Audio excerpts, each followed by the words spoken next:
Bonjour et bienvenue, vous écoutez Myostésie, les articles de Thierry Tournebise, un podcast proposé par Podcastor. Dans cette série, nous explorons la myostésie, qui est une posture d'écoute psychothérapeutique basée sur la pertinence. La transposition de l'écrit à l'oral peut nécessiter des différences, l'idée étant de garder une écoute agréable et fluide. Les articles, leurs renvois et bibliographies sont disponibles sur le site de Thierry Tournebise, www.myostésie.com. Et dans cet épisode, je vous propose la lecture de l'article « Quelqu'un en habit de personne » qui a été écrit en mars 2001.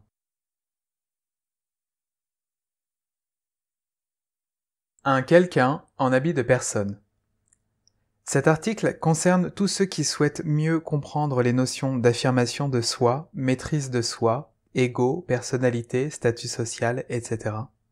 Ces notions, associées à la vie professionnelle ou personnelle, invitent à une plus grande qualité de communication avec ceux qui nous entourent, tant dans le travail que dans la vie familiale, que dans le rapport que chacun entretient avec soi-même.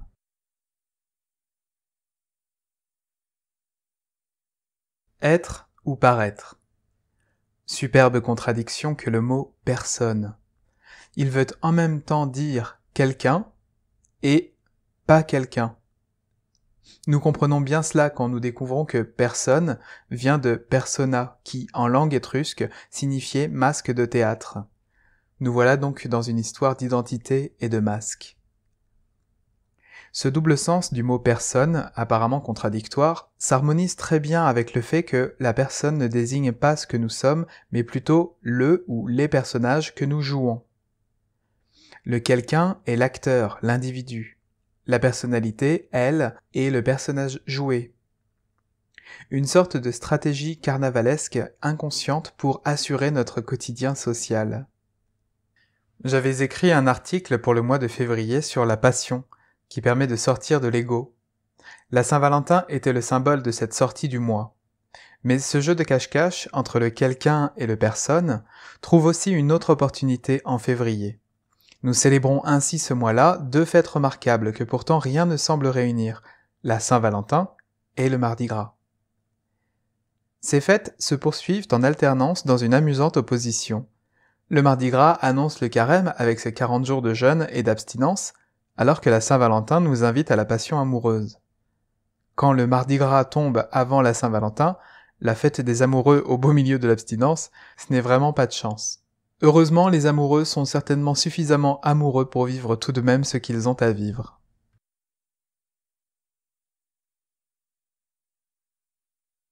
Bal et masques avant le printemps. Comme pour mieux symboliser notre problématique d'un excès de personnages, les masques et les costumes, juste avant le mois de mars, nous préparent sans doute à devenir un quelqu'un plus authentique. Peut-être les cendres du bonhomme carnaval constitueront-elles un bon engrais pour amender notre conscience souvent trop peu fertile. Le printemps est un moment de renaissance où, au sortir de l'hiver, la végétation qui semblait morte revient à la vie. Plus de soleil, des journées de plus en plus longues, une déferlante de pollinisation et de fécondation, comme la promesse d'une vie qui commence. Ce n'est pas pour rien que le mot printemps signifie premier temps, du latin primus tempus. C'est une sorte de prime time de la vie. Remarquez que si nous comptons les mois en tenant compte du nombre contenu dans leur nom, nous trouvons décembre 10, novembre 9, octobre 8, septembre 7. En remontant ainsi en arrière, nous pouvons poursuivre avec les autres mois qui ne portent plus le stigmate de leur nombre pour arriver à mars 1. Voici donc une autre sorte de premier mois. Après le 1er janvier, qui est notre premier temps de l'année, mars marque un second premier temps, celui de la renaissance de la vie. Pour préparer cet événement, février nous propose la Saint-Valentin avec la passion qui libérera de l'ego, et le Mardi Gras qui invite à la disparition des apparences avec la crémation du personnage carnaval. Ces deux fêtes nous préparent à un premier temps d'authenticité après avoir traversé la passion et la mascarade.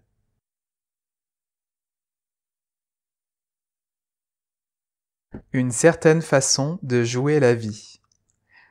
L'hiver, les arbres semblent morts, mais nous savons tous qu'en réalité, ils cachent en eux une vie encore invisible.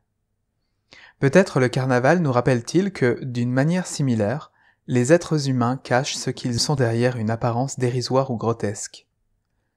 Et cette apparence ne laisse pas non plus présager de la vie ni de la si précieuse dimension de l'individu.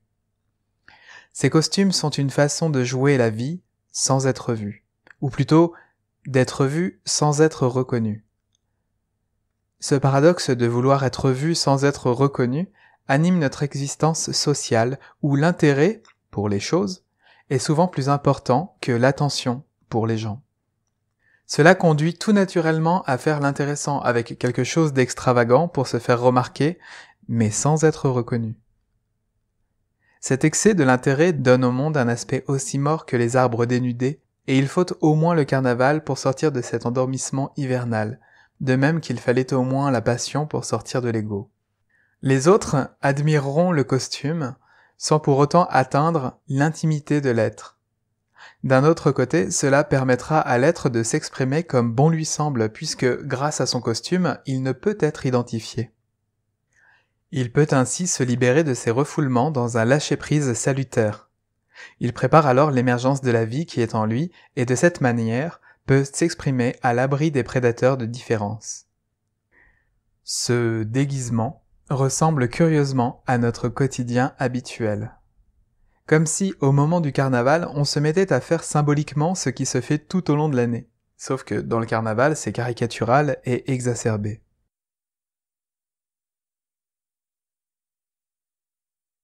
Notre costume quotidien. Dans une sorte de dévotion pour le factice, la diversion quotidienne, que représente le costume, le statut social ou professionnel, est très présente. Cette diversion est si présente que l'on dit « je suis médecin »,« je suis tourneur »,« je suis agent d'entretien »,« je suis directeur ». S'agit-il de la fonction de l'individu ou du personnage ? On entend même des personnes ayant vécu la dépendance à l'alcool dire « je suis malade alcoolique » ou d'anciens toxicomanes dire « je suis ex-toxicomane », comme s'il s'agissait d'une identité. Nous sentons ici une valse des étiquettes qui fait les mirages et la douleur de la société et du monde professionnel.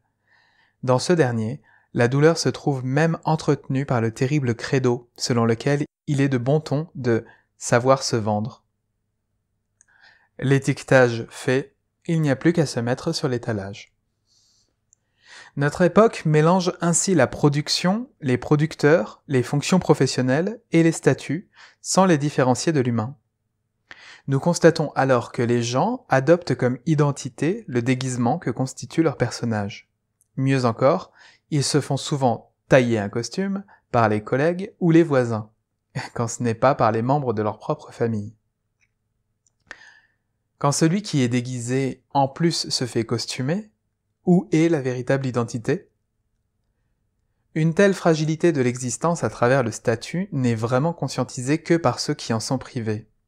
Rien de tel qu'une bonne période de chômage, par exemple, pour réaliser à quel point le personnage professionnel sert de soutien et nous porte à nous croire plus forts que nous ne le sommes. L'apparente affirmation de soi de celui qui est bien installé dans la vie est vite mise à mal par une perte de statut. Pour se déguiser, certains mettent des masques, d'autres des costumes, d'autres des statues. Il y a des personnages en béton, d'autres de marbre. Certes, ces déguisements sont un peu lourds, peu maniables, mais il semble que ceux qui les portent n'assurent leur sécurité qu'à ce prix.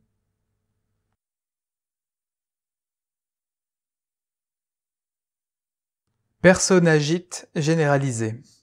Dans le travail, le monde professionnel semble le lieu privilégié pour s'habiller en personnage. Quand vous parlez à votre directeur ou à votre collaborateur, vous adressez-vous à l'individu qui est à ce poste ou à la fonction ? Trop souvent, parfois toujours, on s'adresse avant tout à la fonction. Ceci appuyé par le fait qu'on doit être interchangeable, que nul n'est indispensable et qu'il faut que le travail continue même en l'absence de l'agent. Si ces derniers points sont justes, il n'empêche en rien le fait que, quand quelqu'un se trouve à un poste, ce n'est pas au poste qu'on s'adresse, mais au quelqu'un qui s'y trouve, même s'il n'est qu'intérimaire. Cela n'a rien à voir avec de l'amitié ou du copinage, ni même avec l'habitude de voir toujours la même tête. C'est simplement la logique qui veut qu'on s'adresse au quelqu'un plutôt qu'au quelque chose. Ceci est même un fondement, hélas trop méconnu, de la valorisation des ressources humaines. Quand vous montez dans un taxi, vous adressez-vous au chauffeur ou au volant ? Essayons de nous rappeler qu'une fonction n'est qu'un poste de pilotage et ne peut en aucun cas être un interlocuteur. Il serait utile de parler au pilote plutôt que d'entretenir un échange illusoire et stérile avec un volant ou un manche à balai. Qu'il s'agisse d'un pilote d'avion ou d'un agent d'entretien, aucun n'aimera être assimilé à un manche à balai. Dans la famille. Quand nous sortons du domaine professionnel, nous pensons peut-être en avoir fini avec les personnages pour aller vers une vie familiale plus riche de compréhension et d'authenticité. Malheureusement, l'épidémie de personnagites ne touche pas que le monde professionnel. La contagion est sérieuse.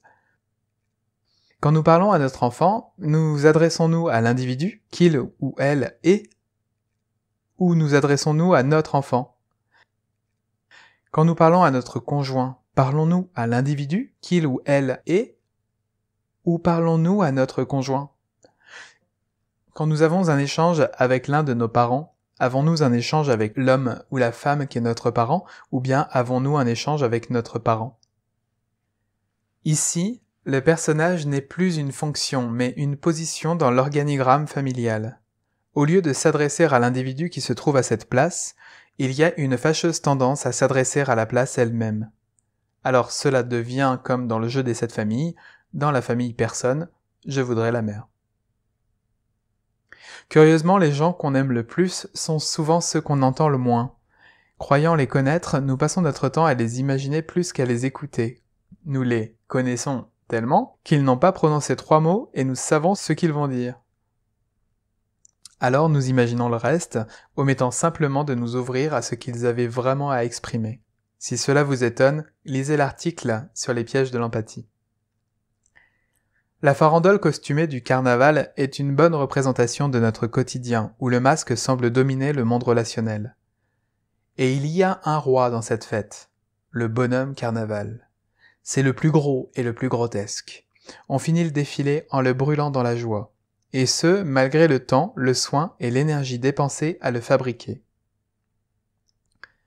Saurons-nous faire de même avec nos représentations factices ? Peut-être leurs cendres fertiliseront-elles le sol afin de le préparer à un premier temps ? Un printemps de l'individu qui, enfin reconnu et existant, deviendra riche de créativité, d'énergie, de communication, de travail, de respect, de considération et de tout ce qui fait la vie ?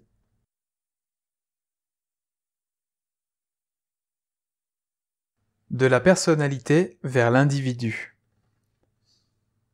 Idée et réalité. Notre énergie est souvent bien plus investie à soigner notre personnage plutôt qu'à permettre à l'individu que nous sommes d'exister. Il en découle que nous sommes souvent maladroits quand il s'agit de permettre aux autres d'exister aussi. Certes, nous débordons de bonnes intentions, de bonnes idées et de générosité. Mais nous sommes plus doués en philosophie du respect d'autrui que dans l'attitude du respect elle-même.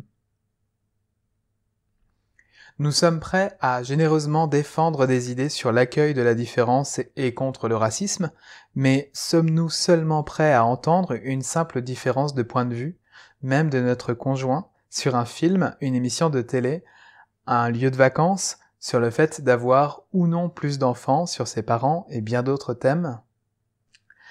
Il faut se rendre à l'évidence que la réalité n'est pas philosophique. Même si la philosophie est utile, les représentations mentales ne sont pas tout.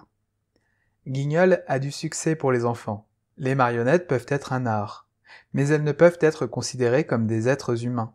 Le guignol que nous nous fabriquons n'est peut-être pas toute la vie, même si parfois il symbolise très bien nos faiblesses et nos meurtrissures. Un moment déterminant. Souvent, l'individu ne prend conscience de tout cela que quand l'énergie qu'il utilise pour élaborer son ou ses personnages vient à lui manquer. Cela survient parfois pour des raisons de maladie qui le privent de ses ressources habituelles. Cela peut aussi survenir quand il atteint un grand âge, ne lui permettant plus de faire semblant. Cela arrive également quand il traverse l'épreuve de la déprime, où l'absence d'intérêt révèle le dérisoire des illusions de l'activisme. Non accompagné, il arrive que de tels moments le cassent plus qu'ils ne l'aident à se construire, car notre culture nous a plus habitués à les combattre qu'à en tirer profit. Ne nous a-t-on pas répété qu'il faut être beau et fort, ne pas trop s'écouter, rester jeune, se dépasser, être brillant? Avons-nous entendu une invitation à être soi? Avons-nous entendu que ce soi est précieux? Avons-nous entendu que celui que nous sommes, tous ceux que nous avons été et tous ceux dont nous sommes issus sont précieux et fondent notre structure psychique? Avons-nous entendu que c'est même ce qu'il y a de plus précieux en nous? Que c'est la ressource qui nous donne notre énergie et notre créativité? Non, nous avons plutôt entendu « Ne t'écoute pas, maîtrise-toi », signifiant innocemment « Ce que tu es n'est pas terrible, remplace-le par autre chose ». Alors malmené par ces injonctions répétitives, un individu n'a souvent pas accompli cette forme de naissance dans sa vie courante. Il développera plutôt l'habitude de jouer des personnages dans lesquels il aura tendance à se noyer. Dans son grand âge, il lui restera tout de même l'opportunité de la maison de retraite pour découvrir d'un seul coup un monde privé de compensation et de faux semblants. Espérons qu'il s'y trouvera du personnel compétent capable de l'aider à accoucher enfin de lui-même. Mieux vaut cela à la dernière étape de la vie que pas du tout. Mais pour faire d'une maison de retraite un lieu propice à une telle naissance, il est utile de former le personnel à des nuances auxquelles il n'est pas habitué. Il y aurait à ce sujet beaucoup de choses à dire sur l'autonomie et la démence dont je parlerai dans un prochain article. Présence et affirmation de soi. Au fond, pourquoi attendre cette ultime possibilité ? Chaque fin de carnaval nous invite déjà à ne pas nous accrocher aux apparences grotesques. Chaque bonhomme carnaval brûlé nous invite à ce premier temps de l'existence, un printemps de l'individu qui jusque-là se trouvait caché dans du bois mort et peut soudain laisser émerger la vie qui sommeille en lui. L'affirmation de soi, c'est l'accueil de soi. L'accueil de soi, c'est l'accueil de celui que l'on est, de tous ceux que l'on a été et de tous ceux dont nous sommes issus. Chaque instant du quotidien, chaque ressenti présent est une opportunité nous accompagnant vers la mise au monde de ces multiples parts de soi en attente. Que ce soit de façon spontanée ou au cours d'une psychothérapie, ceci est un processus naturel qui fonde la vie de chacun d'entre nous. C'est ainsi que nous gagnons en maturité, en présence et en authenticité au fur et à mesure du déroulement de notre existence. Ceci nous conduit à être de plus en plus soi-même, afin d'être de plus en plus ouverts aux autres. Nous avons ainsi de plus en plus de présence et de moins en moins d'ego. Nous savons alors différencier la qualité sociale de celui qui est brillant, pour ne pas dire clinquant, et de celui qui a de la présence. Il ne s'agit pas de devenir un autre, mais plutôt de cesser d'être un autre. Au fond, le mot « présent » ayant plusieurs sens, être présent signifie aussi être cadeau. Si nous avons bien compris la différence entre la spontanéité et la réactivité, être soi, c'est offrir à l'autre ce qu'il y a de meilleur en nous.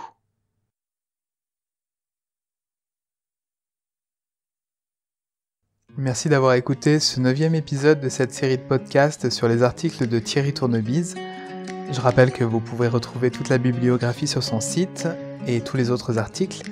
Donc c'est www.myesthesie.com. Je vous remercie de cette écoute et je vous dis à bientôt.